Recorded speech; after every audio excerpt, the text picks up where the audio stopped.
เนื่องในวันคล้ายวันกำเนิดครูบาเจ้าศรีวิชัยและครบรอบ144 ปีในวันเสาร์ที่11 มิถุนายน 2565 นี้มูลนิธิครูบาศรีวิชัยจังหวัดเชียงใหม่ขอเชิญชวนชายไทยผู้เลื่อมใสในพระพุทธศาสนาและศรัทธาครูบาเจ้าศรีวิชัยสมัครอุปสมบทเป็นพระภิกษุจำนวน9 รูปเป็นเวลา9 วันเพื่อเป็นสิริมงคลแก่ตนเองและครอบครัวเป็นรุ่นที่ 23 รุ่นเสริมสรรพมงคลอุปสมบทณวัดพระสิงห์วรมหาวิหารแล้วเข้าไปฝึกปฏิบัติวิปัสสนากรรมฐานที่วัดร่ำเปิงตะโปธารามผู้สมัครจะต้องมีอายุ 20 ปีบริบูรณ์ขึ้นไปไม่เกิน 45 ปีไม่เคยอุปสมบทเป็นพระภิกษุมาก่อนต้องเข้าฝึกต้องจำคำขออุปสมบทได้ไม่น้อยกว่า 4 ครั้งและต้องอุปสมบทได้ครบ 9 วันไม่ต้องมีรอยสักที่อาจทำให้เสียภาพลักษณ์ของพระภิกษุสงฆ์ผู้อุปสมบทไม่ต้องเสียค่าใช้จ่ายใดๆแต่อาจจะร่วมบริจาคตามแต่จะมีจิตศรัทธาได้ผู้สนใจสอบถามรายละเอียดและสมัครโดยตรงที่พระครูวินัยธรชัชวาลชวนะปัญโยผู้ช่วยเจ้าอาวาสวัดพระสิงห์วรมหาวิหารโทร 0818828129 หรือที่นายพยูนมีทองคำประธานกรรมการมูลนิธิโทร 0897007939 ตั้งแต่บัดนี้จนถึงวันศุกร์ที่ 13 พฤษภาคม 2565 นี้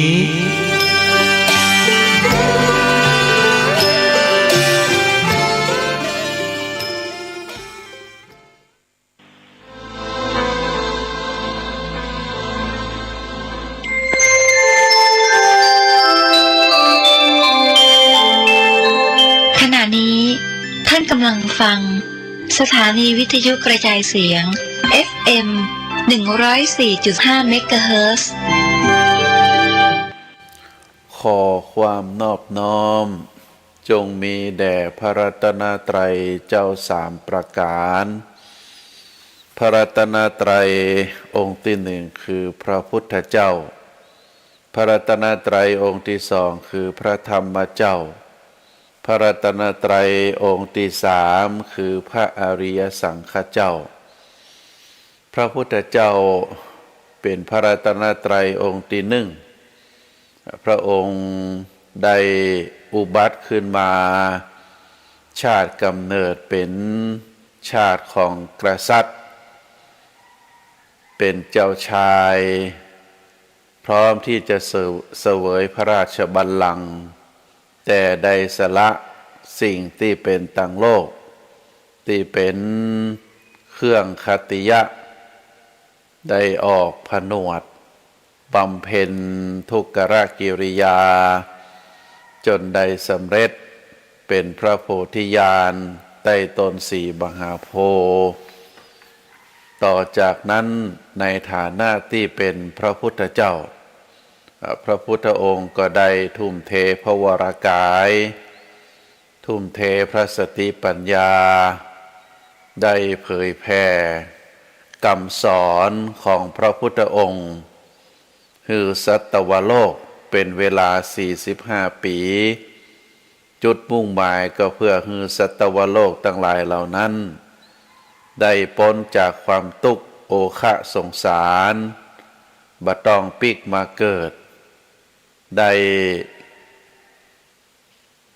นำพาชีวิตของสัตวโลกทั้งหลายไปสู่จุดหมายปลายทางอันเป็นเป้าหมายสูงสุดในทางพระพุทธศาสนาก็คือการเข้าสู่พระนิพพานข้าพระพุทธเจ้าขอเคารพนอบน้อมกราบไหว้แทบไตรไวยสาพระพุทธเจ้าพระองค์นั้นโดยความเคารพสักการะเป็นอย่างยิ่งพระธรรมเจ้าพระรัตนตรัยองค์ที่2ได้มีประโยชนะต่อหมู่เฮาท่านทั้งหลายเป็นคำสอนที่พระพุทธองค์ได้สอนตลอดถึง45 ปี45 พรรษาตลอดระยะเวลาที่พระพุทธองค์ได้อบรมสั่งสอน ฮือบรรดาพุทธบริษัทอันได้แก่ภิกษุภิกษุณีอุบาสกอุบาสิกาได้ฮู้ได้เข้าใจในหลักธรรมคำสอนเหล่านั้นได้ทำให้ผู้ที่ได้ประพฤติปฏิบัติตามพระธรรมคำสอนของพระพุทธองค์บ่ฮือตกไปในทางที่ชั่วได้พบแสงสว่างในการดำเนินชีวิตที่ถูกต้องถูกธรรมถูกวินัยทำให้ความเป็นอยู่เป็นแนวทางดำเนินชีวิตที่งดงามที่อริยชนทั้งหลายได้ประพฤติปฏิบัติ พระธรรมมี 84,000 พระธรรมขันธ์บางหัวข้อบางเรื่องก็เหมาะสมกับนิสัยใจคอของคนแต่ละประเภทโดยสรุปแล้วหัวข้อธรรมถึง 84,000 พระธรรมขันธ์จารึกอยู่ในพระไตรปิฎก 45 เล่มได้ก่อคุณก่อประโยชน์ให้สัตวโลกตลอดถึง 2,500 กว่าปีก็ถือว่าเป็นธรรมคำสอนที่รักษาผู้ที่ประพฤติปฏิบัติตามบ่ฮือตกไปในทางที่ชั่วได้เป็นคนดีได้เป็นนักปราชญ์ราชเมธีจนได้ประพฤติปฏิบัติสำเร็จเป็นพระอริยบุคคลตั้งแต่โสดาบันเป็นต้นข้าพระพุทธเจ้าขอเคารพนบนอบกราบไหว้แทบไตรไวยสาพระธรรมเจ้าพระรัตนตรัยองค์ที่สองโดยความเคารพสักการะเป็นอย่างยิ่งพระรัตนตรัยองค์ที่สามก็คือพระอริยสังฆเจ้าพระอริยสังฆเจ้าก็คือลูกหลานเจ้าบ้านมีความเลื่อมใสในพระรัตนตรัยได้ออกบวชประพฤติปฏิบัติตามคำสอนขององค์สมเด็จพระสัมมาสัมพุทธเจ้าได้เสียสละความสุขอันเกิดจากครอบครัว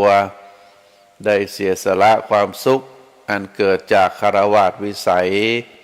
เป็นโลกีวิสัยได้ออกบวชประพฤติปฏิบัติตามแนวทางที่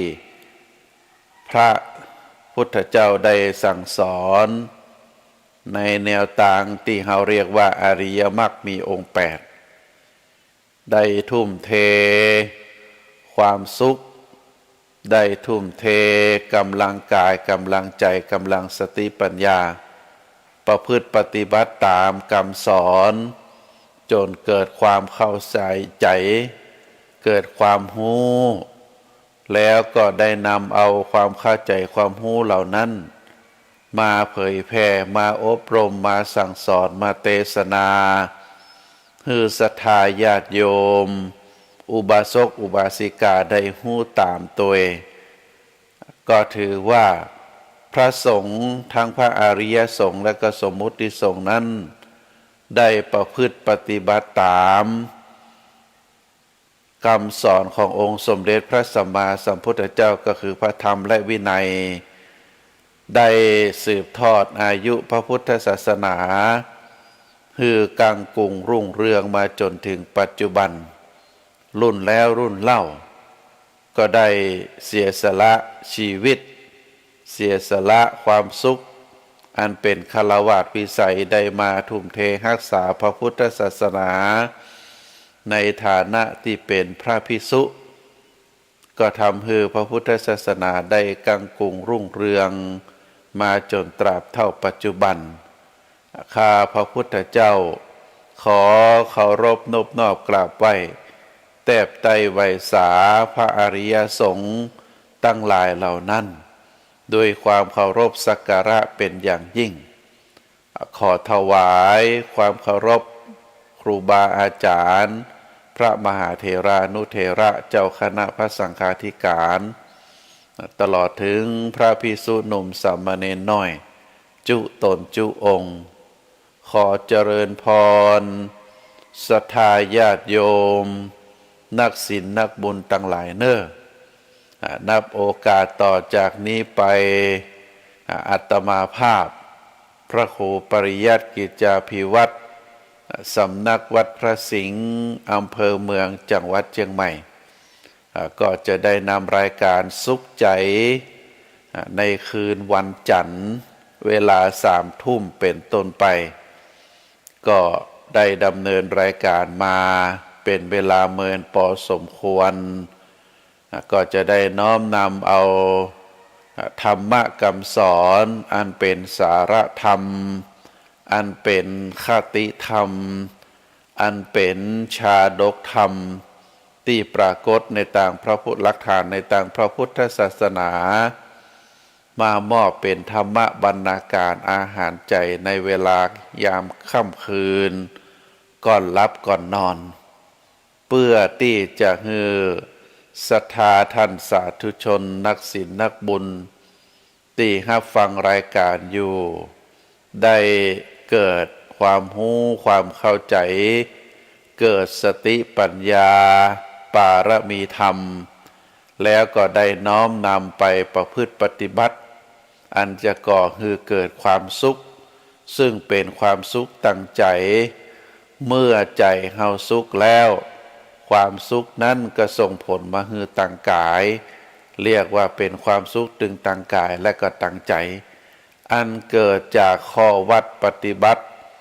ตามคำสอนในทางพระพุทธศาสนาฮือท่านสาธุชนทั้งหลายได้รู้ได้เข้าใจในคันลองการประพฤติปฏิบัติ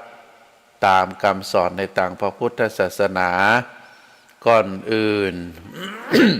ก็ขอบพระคุณในเมตตาปารมีของทางสถานีวิทยุคลื่น FM 104.5 เมกะเฮิรตซ์วัดฝ่ายหินตำบลสุเทพอำเภอเมืองจังหวัดเชียงใหม่ภายใต้การกำกับดูแลของท่านอาจารย์พระครูสมุวิสุวัฒน์วรกิจโจผู้อำนวยการสถานีวิทยุพร้อมด้วยเจ้าหน้าที่ทุกฝ่ายทุกแผนกที่ทำให้น้ำเสียงเรียงนามของครูบาอาจารย์พระสงฆ์พระมหาเถระตลอดถึงนักปราชญ์ผู้ทรงความรู้ในทางพระพุทธศาสนาได้ส่งเสียงตั้งหลายเหล่านี้ผ่านเครื่องกระจายเสียงของทางสถานีวิทยุคลื่นพระพุทธศาสนาแห่งนี้ไปสู่ศรัทธาประชาชนได้รับฟังกันตลอดทั้งวันก็ถือว่าเป็นบุญเป็นกุศลนะบุญเกิดจากการฟังธรรมบุญเกิดจากการเทศธรรมคือธรรมะคำสอนเป็นธรรมทานแล้วก็บุญเกิดจากการตีความตั้งใจไว้เป็นอย่างดีเหมือนทำตัวเฮาเหมือนกับภาชนะที่จะรองรับเอาพระธรรมคำสอนเหล่านั้นมาประพฤติปฏิบัติมาอยู่ในจิตในใจโดยสติโดยปัญญาโดยความตั้งใจอันเป็นแน่วแน่อันเกิดจากศรัทธาประสาทะความเลื่อมใสในทางพระพุทธศาสนาก็ถือว่าเป็นเรื่องคุณงามความดีเป็นเรื่องบุญเรื่องกุศลก็คือเกิดปัญญาปารมีธรรมอันนี้ก็ถือว่าได้แรงบันดาลเป็นแรงจูงใจเป็นแรงที่ก่อให้เกิดสติปัญญาอันเกิดจากการฟังพระธรรมคำสอนจากครูบาอาจารย์หลายรูปหลายท่านแล้วก็ถ้าเราคิดย้อนมาก็เพราะว่าต้นต่อต้นเหตุที่สามารถกระจายไปสู่ท่านสาธุชนทุกซอกทุกมุมได้ของเมืองเชียงใหม่ลำพูนแม่ฮ่องสอนล้านนาลำปางเชียงราย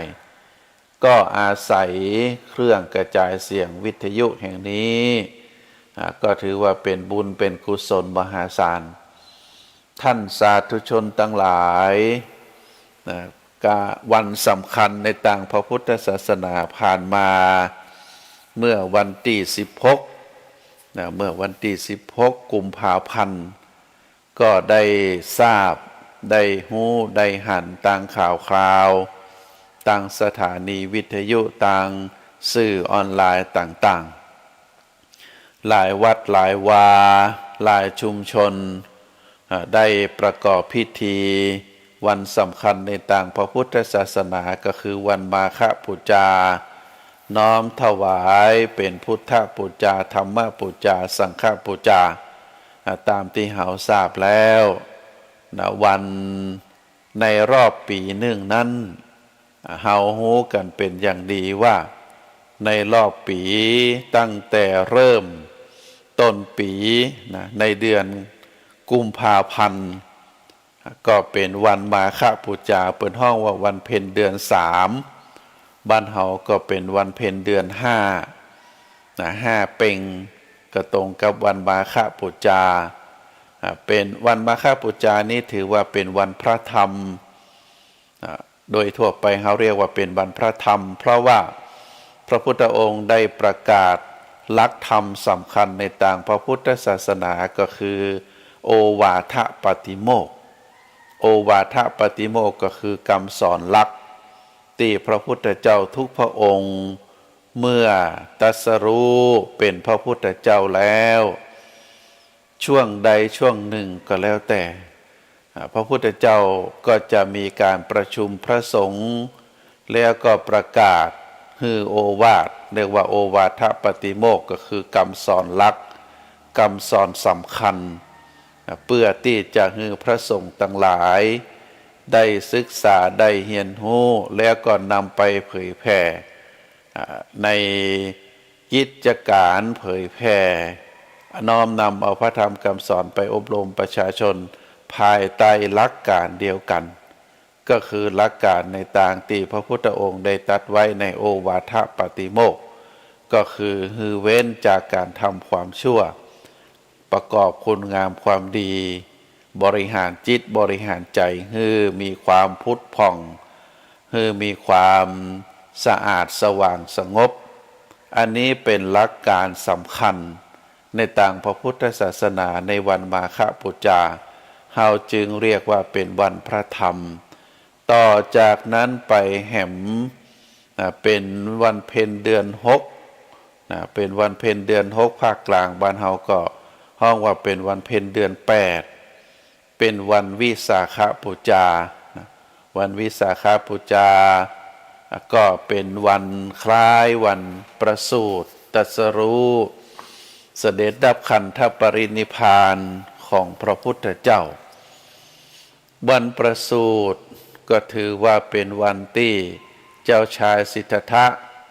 ได้กำเนิดขึ้นมาเป็นมนุษย์โดยที่พระราชมารดาพระนามว่านางสิริมหามายา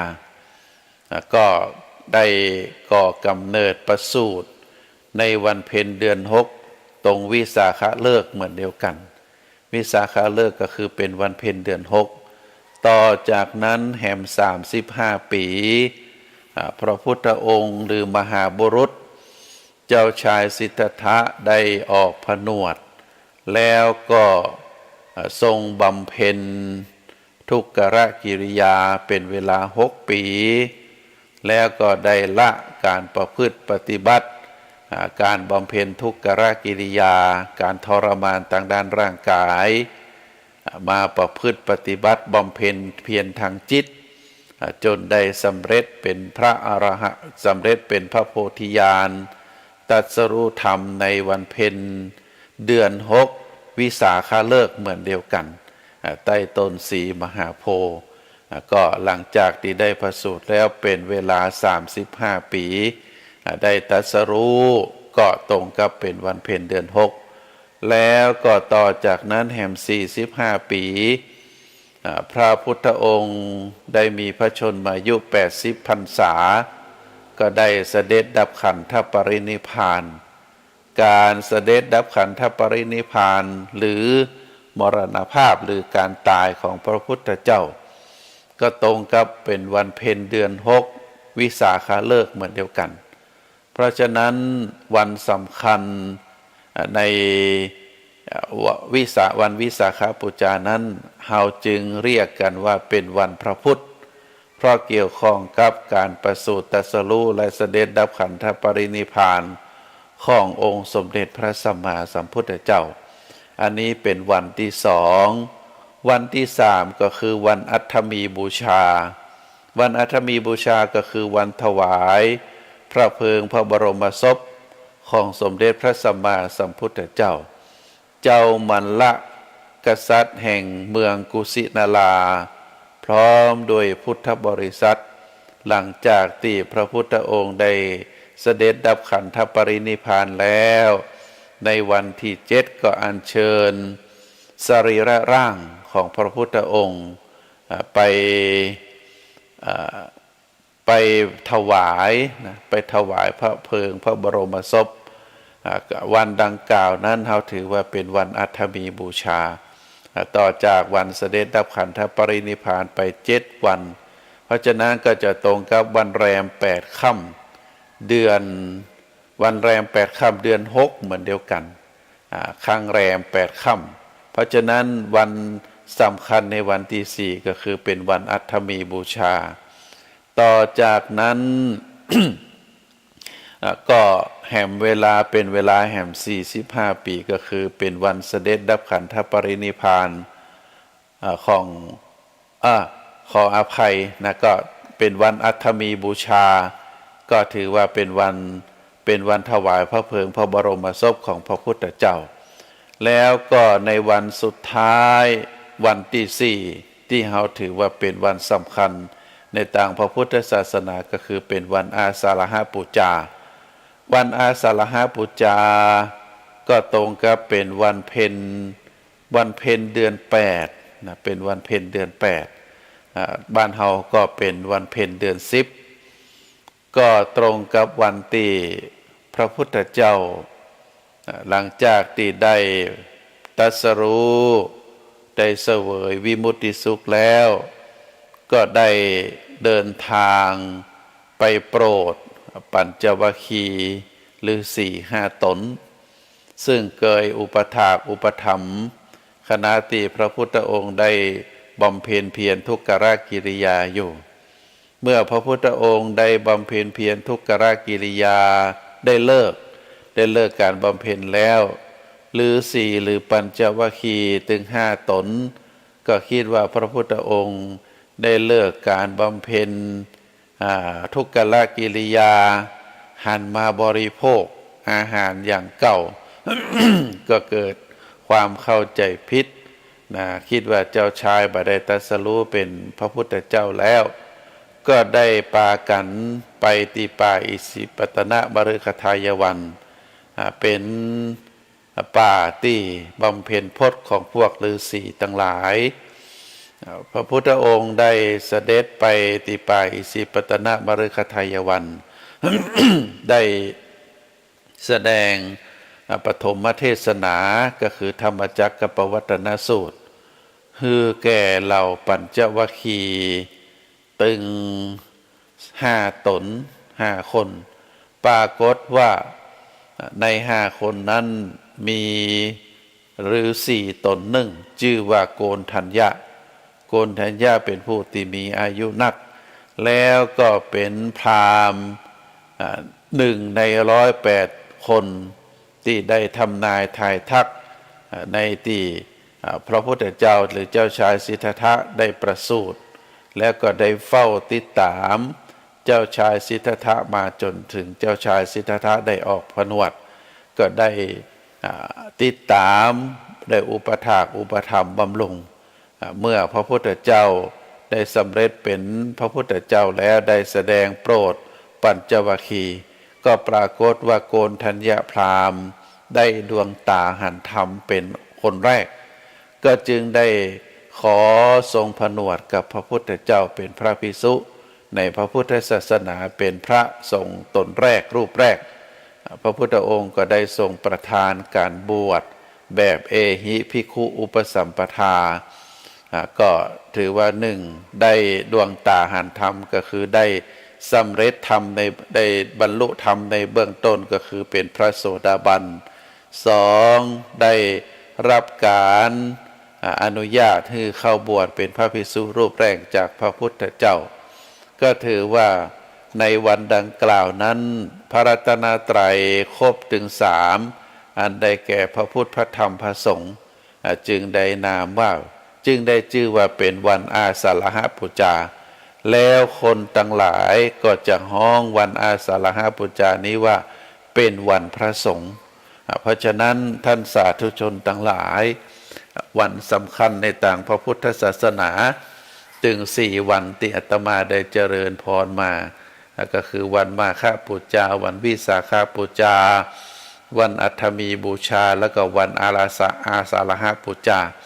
ก็ถือว่าเป็นวันสำคัญเฮาท่านทั้งหลายเมื่อวันสำคัญดังกล่าวมาถึงเฮาก็ได้ปากันไป บำเพ็ญกุศลนะบำเพ็ญบุญบำเพ็ญกุศลบ่ว่าจะเป็นการตักบาตร ทำบุญตักบาตรรับฟังพระธรรมเทศนาหับศีลเจริญจิตภาวนาสวดมนต์ไหว้พระพร้อมกับการประกอบพิธีเวียนเทียนอันเป็นแนวทางประพฤติปฏิบัติสำหรับเจ้าพุทธเฮาท่านสาธุชนทั้งหลายในพระพุทธศาสนาของเฮานั้น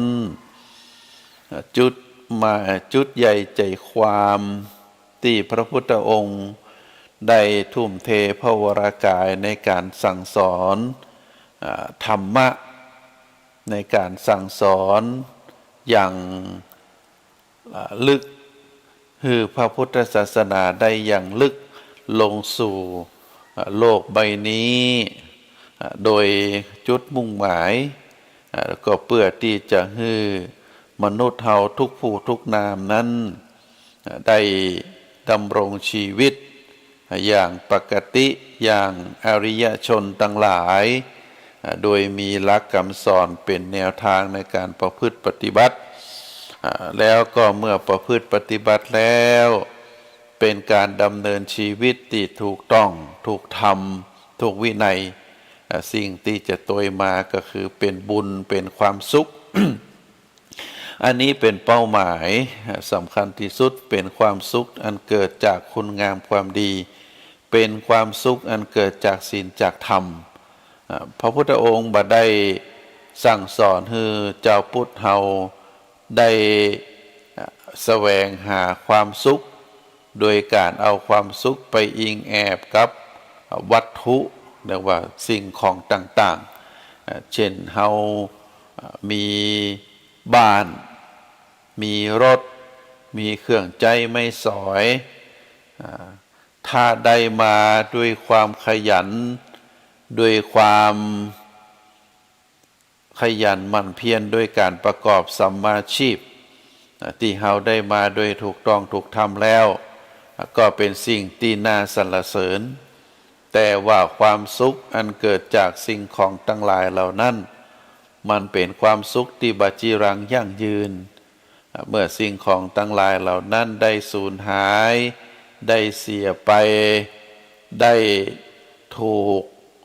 ไฟไหม้ก็ดีได้ถูกขโมยไปก็ดีเมื่อสูญหายไปแล้วความสุขของเฮาอันเกิดจากการใจทรัพย์สมบัติมันก็หมดไปก็จะกลายเป็นความทุกข์ แต่ถ้าเจ้าพุทธเฮาทุกผู้ทุกนามได้มีความสุขอันเกิดจากศีลจากธรรมจากคุณงามความดีจากการประกอบสัมมาชีพอันบ่ผิดศีลผิดธรรมบ่ผิดกฎหมายบ้านเมืองบ่ผิดประเพณีวัฒนธรรมก็ถือว่าเฮานั้นได้ประพฤติปฏิบัติถูกต้องตามหลักพระพุทธศาสนาตามคำสอนของพระพุทธเจ้าแล้วเพราะฉะนั้นความสุขนั้นจะต้องหาจะต้องทำจึงจะเกิดมาได้ความสุขนั้นเราจะต้องหาจะต้องลงมือกระทำ ด้วยตัวเฮาเอง แล้วก็เป็นความสุขที่กระทำขึ้นที่จะต้องเสาะแสวงหาโดยวิธีที่ถูกต้องเป็นวิธีที่สุจริตจึงจะเป็นความสุขที่ยั่งยืนแต่ถ้าหากว่าเฮาหาความสุขให้กับตัวเฮาเองควรจะเป็นความสุขที่ถูกต้องถูกทำนองครองธรรมโดยเป็นไปสุจริตยุติธรรมถือว่าเป็นความสุขอันเป็นไปตามคำสอนของพระพุทธเจ้าแต่ถ้าเป็นความสุขที่เฮาเสาะแสวงหาได้มาโดยการเอารัดเอาเปรียบบุคคลอื่นก่อความทุกข์ก่อความยากก่อความลำบากคือกับผู้อื่นอันจะเป็นคนก็ดีเป็นสัตว์ก็ดี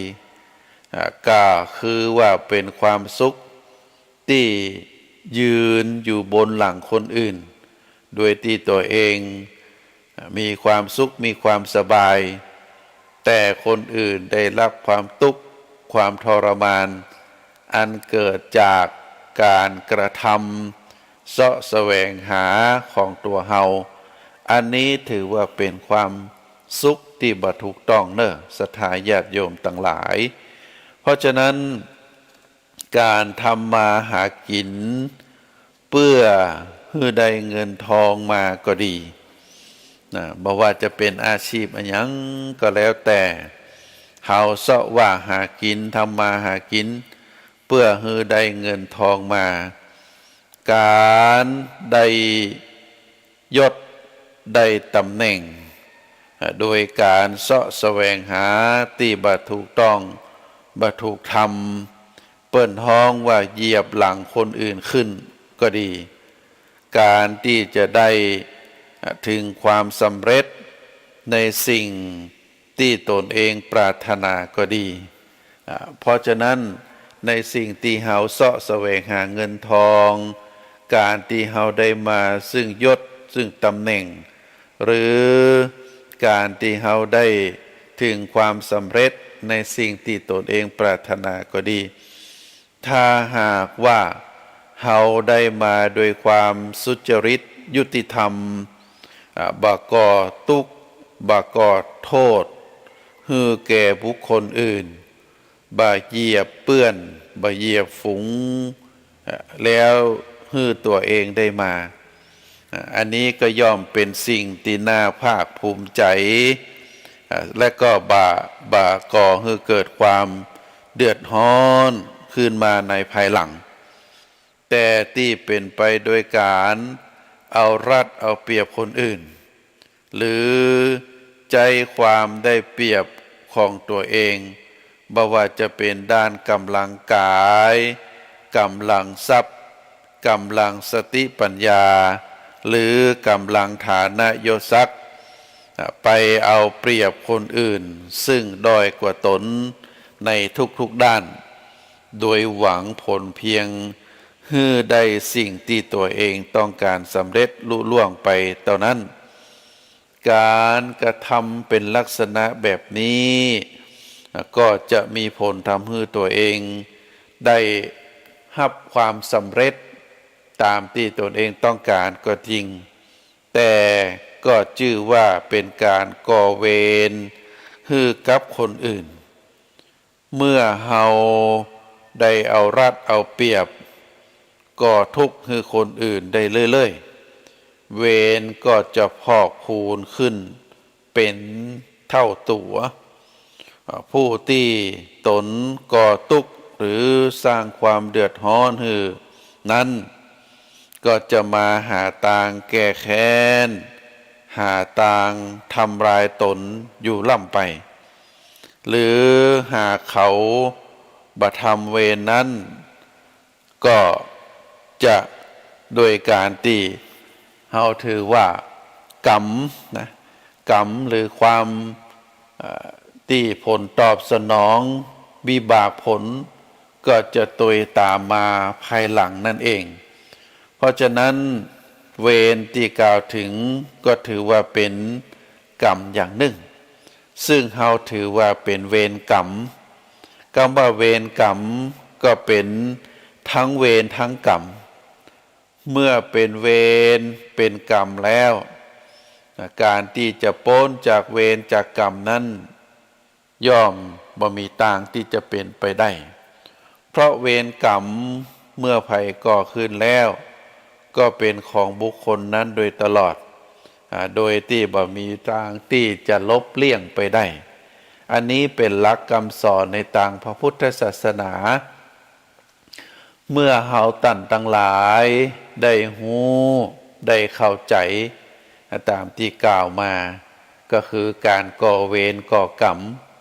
คำว่าก่อเวรก่อกรรมก็คือได้เกิดนะเป็นสิ่งที่เกิดขึ้นจากการกระทำของเฮาเอง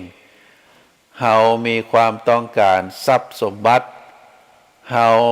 มีความต้องการยศถาบรรดาศักดิ์เฮาต้องการความสุขความสบายนะต้องการทรัพย์สมบัติต้องการ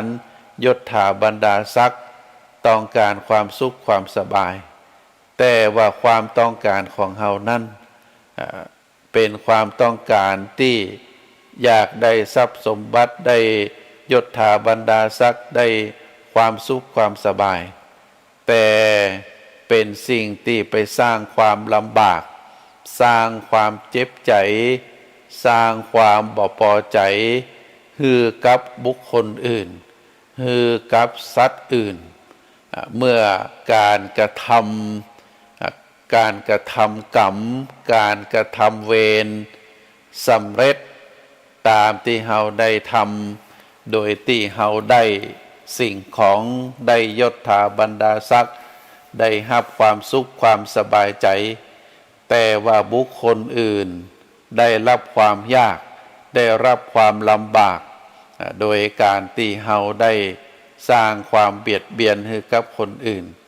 เฮาได้ทรัพย์สมบัติมา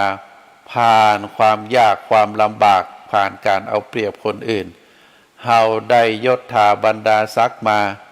เอายศถาบรรดาศักดิ์ความเป็นใหญ่ไปเอารัดเอาเปรียบไปข่มเหงรังแกบุคคลอื่นแล้วก็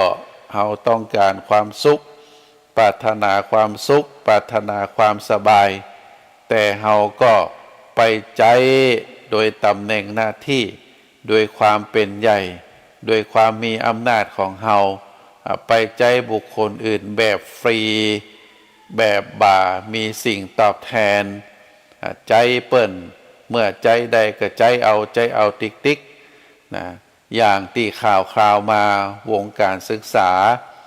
มีผู้อำนวยการโรงเรียนนะได้ดำรงตำแหน่งในฐานะผู้อำนวยการโรงเรียนแล้วโดยการใจหน้าที่ตำแหน่งของตัวเองคือครูน้อยต่างหลายมาหับใจตัวเก่าบัดใจเป็นหน้าที่ที่อยู่ในหน้าที่ในกรอบในภาระหน้าที่เกี่ยวกับสถานศึกษาเกี่ยวกับการสอนเกี่ยวกับการปฏิบัติเมื่อมันเป็นลักษณะแบบนี้แล้วก็ทำให้เป็นข่าวว่าผอ.คนนี้ได้ใจครูน้อยไปยะการยะงานให้ตนเองที่บ้านหรือยะการยะงานให้ตนเองที่บัจจัยภาระหน้าที่ที่ควรจะใจไปนอกสถานที่ก็ทำให้เกิดความเสียหายต่อชื่อเสียงเมื่อมีการฟ้องมีการกล่าวมีการขยายมีการเผยแพร่ไปทางสื่อออนไลน์ก็ทำให้เกิดความเสียหายสิ่งสำคัญก็คือเกิดเวรเกิดกรรมผู้ที่ถูกใจไปบางทีก็ไปโดยความบาดเจ็บใจไปโดยความยากโดยความลำบากเมื่อเกิดความบ่สบายใจเกิดความบาดเจ็บใจโดยความยากความลำบากก็จะทำให้เป็นเวรเป็นกรรมต่อกันเพราะฉะนั้นท่านสาธุชนทั้งหลายเวรกรรมนี้เฮาบ่ควรบ่ประมาทเปิดห้องว่าเป็นทั้งเวรทั้งกรรมเมื่อเป็นเวรเป็นกรรมแล้ว การที่จะพ้นจากเวรจากกรรมนั้นย่อมมีทางเป็นไปมาได้ก็จะต้องมีการเสวยนะวิบากกรรมอันเกิดจากเวรจากกรรมนั้นเมื่อภัยทำคนนั้นก็จะต้องได้รับผลตอบแทนอย่างที่หลีกเลี่ยงมาได้อันนี้เป็นเรื่องที่เฮาท่านทั้งหลายควรระมัดระวังความสุขความสำเร็จที่ได้มาโดยการก่อตุกข์ให้กับคนอื่นหรือได้มาบนคราบน้ำตาหรือคำสาปแช่งของคนอื่นที่ตัวเองไปเอารัดเอาเปรียบนั่นก็จะเป็นความสุขที่สดชื่นหรือบริสุทธิ์บ่ได้เพราะภัยก็ต้องการความสุขด้วยกันทั้งนั้นเมื่อไปเอารัดเอาเปรียบคนอื่นไปกดขี่ข่มเหงไปรังแกหรือบางทีก็ใจช่องโหว่ของกฎหมายไปยึดไปฟ้องไปร้องเอาของคนอื่นมาโดยที่เขาบ่มีทางต่อสู้แม้จะได้อันหยังที่เฮาต้องการจากเขามาแล้วก็ตามจะกินจะใจของเขาอย่างสะดวกสบายก็เป็นไปบ่ได้เพราะของนั้นมีเวรมีกรรมติดมาตัวบัดจ้าก็จะเปลี่ยนมือเป็นของคนอื่นไปเพราะมาอย่างไรก็จะไปอย่างนั้นอันนี้เป็นกฎธรรมดาของเวรกรรมศรัทธาท่านสาธุชนทั้งหลายนะเฮาท่านทั้งหลายก็ได้หันข่าวนะคนที่ เอารัดเอาเปรียบนะเป็นสิ่งที่น่าเรียกว่าน่าขยะแขยงก็ได้นะอย่างเช่นในข้อความกำอูที่อาตมาอูไปว่าใจช่องโหว่ของกฎหมายใจช่องโหว่ของกฎหมายหรือใจช่องทางโดยที่ตัวเองคิดใจสติปัญญาที่ตัวเองคิดแล้วก็หาช่องทางที่เอาทรัพย์สมบัติของคนอื่นมาแล้วก็ไปเอาของทั้งหลายเหล่านั้นเป็นของตัวพร้อมกันนั้นก็อาจจะหนีอาจจะทิ้งอาจจะละอาจจะลบจะหลีกไปเอาของทั้งหลายเหล่านั้นมาเป็นของตัวอย่างเช่นวงการที่เราได้รับข่าวกับวงการเล่นแชร์ก็คือการเล่นหุ้นเล่นหุ้นเอาเงินมาปั่นผลกันก็มีคนที่รู้จักเป็นจำนวนนักตึงครูบาอาจารย์ตึงคนที่ได้รู้จักหลายวงการตอนสุดท้ายมาคนที่เป็นเจ้ามือหรือเป็นบริวารร่วมมือกันในวงการนั้น ก็ได้ลักเอาช่อโกงเอาทรัพย์ของคนอื่นไปอย่างเฮาหันบ่ว่าจะเป็นแชร์หวยหรือแชร์ในรูปแบบอื่นๆโดยที่เอาเงินไปร่วมหุ้นร่วมทุนกับคนอื่นแล้วก็หวังจะได้ดอกเบี้ยผลตอบแทนคนที่ทำก็อาศัยสิ่งต่างหลายเหล่านี้เอาเงินตอบแทนคือคนที่เอาเงินมาลงหุ้นในเบื้องต้นคนที่ได้ก็มีความยินดีปรีดาปราโมทย์แล้วก็ไปเอาเงินเอาทองจากพี่จากน้อง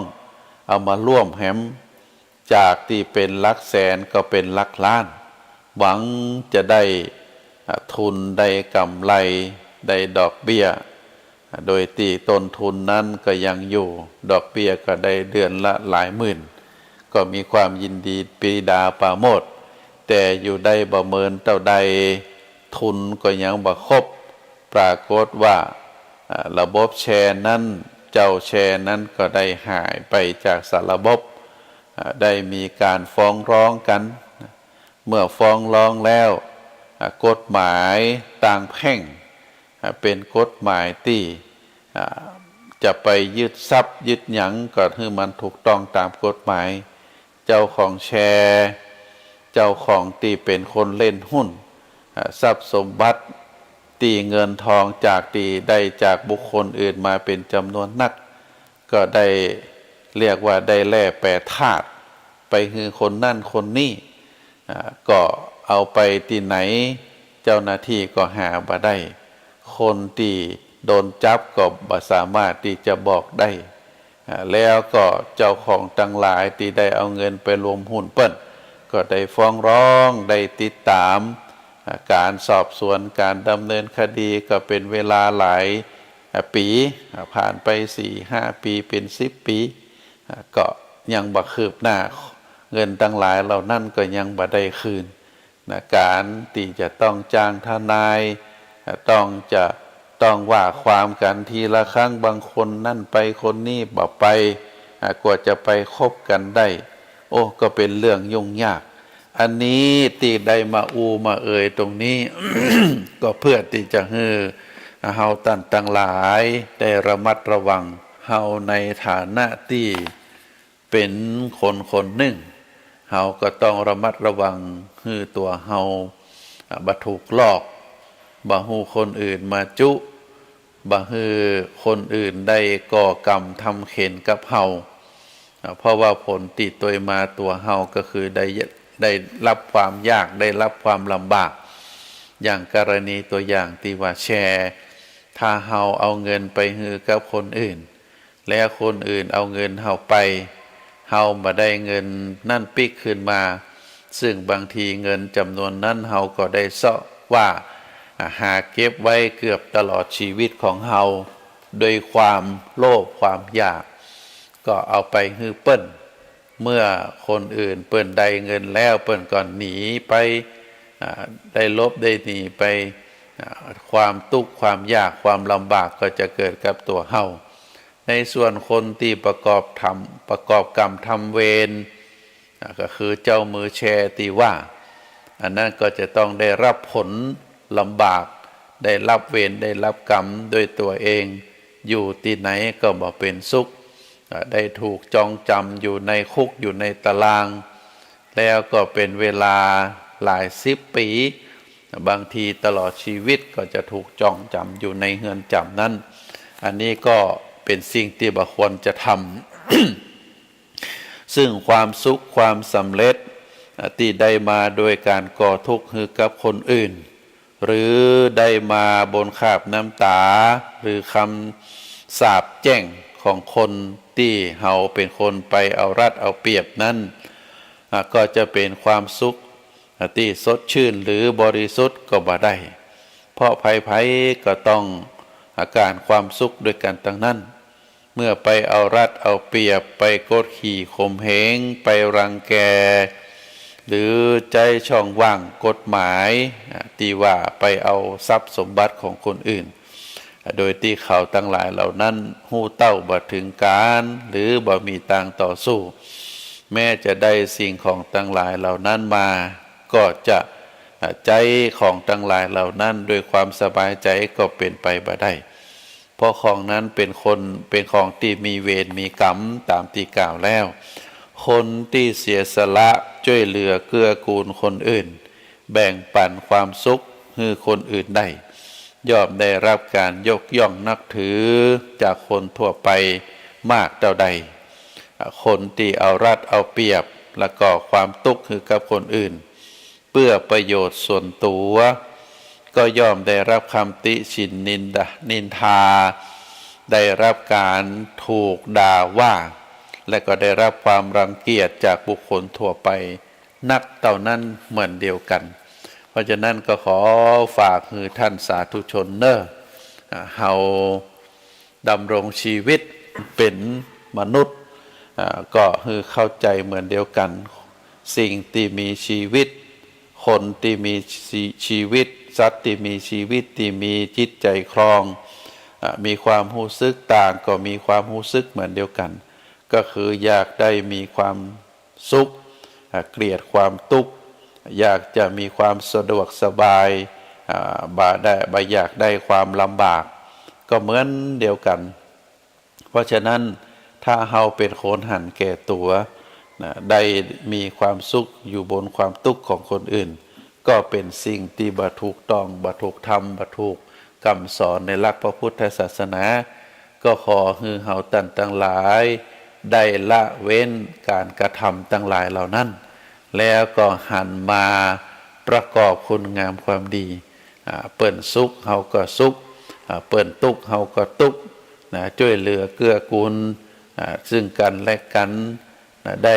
มีความปฏิสัมพันธ์รู้จักกันเป็นเพื่อนกันพี่น้องด้วยกันอยู่ด้วยกันอย่างมีความสุขก็จะเป็นเป้าหมายสูงสุดในทางพระพุทธศาสนาอาตมาภาพขอฝากสาระธรรมคือท่านสาธุชนทั้งหลายได้พินิจพิจารณาก็ขอนำรายการ